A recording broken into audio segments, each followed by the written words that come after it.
What is going on, everybody? This is Oliver C. Seneca back again with another video, and today I'm going to be reviewing one of the most, I want to say, well-known kind of horror genre-bending books, one of the most experimental genre-bending books. It's got a little bit of everything, and it's written in a way that I've never seen before in literature. I'm talking about House of Leaves by Mark Z. Danielewski. Why don't we check out what this book is about, and I'll let you know what I thought about it. The story remains unchanged, focusing on a young family that moves into a small home on Ash Tree Lane, where they discover something is terribly wrong. Their house is bigger on the inside than it is on the outside.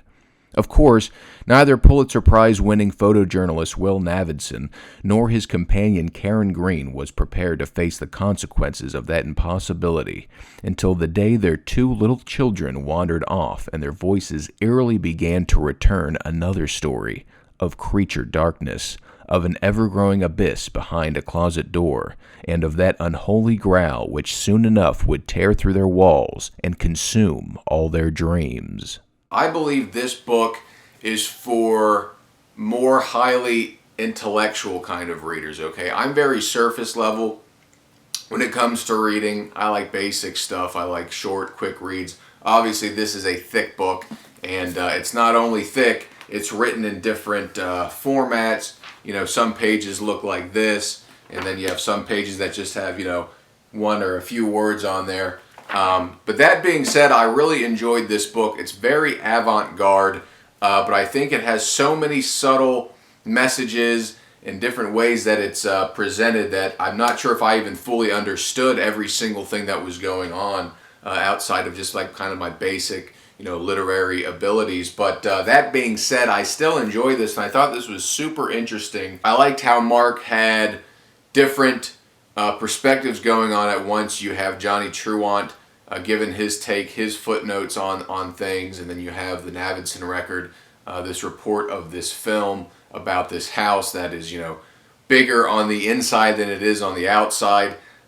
Just very abstract and very avant-garde, but I very much did enjoy this. But as I said, you know, there's things in here, if you do some more deep diving, there's, you know, cryptic messages you can decode, and there's different things with some of the letters at the end that you can kind of put these symbols together to get another message. And of course, you know, there's themes in here that are artsy. And as I said at the beginning, this is a genre-bending story.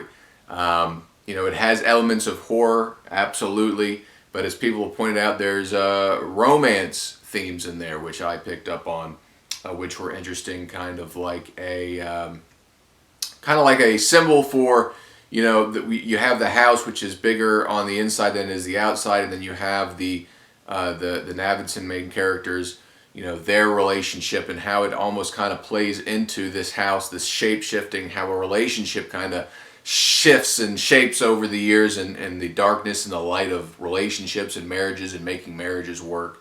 So I thought that was really interesting as well. But overall, I would say this leans more towards kind of creepy and unsettling, especially with how some of the fonts and the different symbols are used. It's, you know, I found myself, there's parts in here where you're actually reading the book like this. Sometimes there's text like in the corner. Here's some text that's just on the bottom of the page. So I thought that was really interesting and kind of creepy, considering how, you know, you have this house moving and shifting around and changing in sizes and giving you these different passageways to follow along with. And that's kind of like how this book is physically written, which I thought that was another, you know, interesting layer to this story. So that being said, you can tell that this book is unique in every single respect, because it's physically interesting to read. Look, here's a page that just has one word, the word vanishing. How about that? And so I just thought it was super, super cool. I want to say as well that it actually took me 3 attempts to read this, because I got so overwhelmed with the first 2 attempts, because this is, I believe this is close to, well, a lot of the pages on the back are like the index and stuff, but I will say that some of the font used, that there's, you know, there's some sections that are written standardly, and then you have a different font, and it's like single spaced, so some parts are a lot longer than others.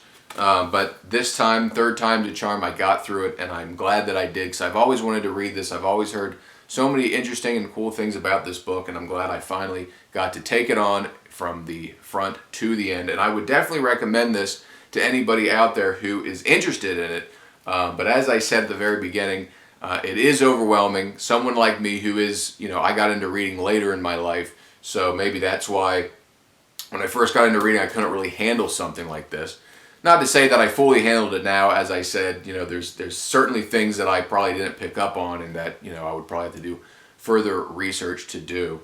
I think if you're a serious literary kind of person, I think you would definitely get a lot out of this if you're able to stomach long, meaty books like this.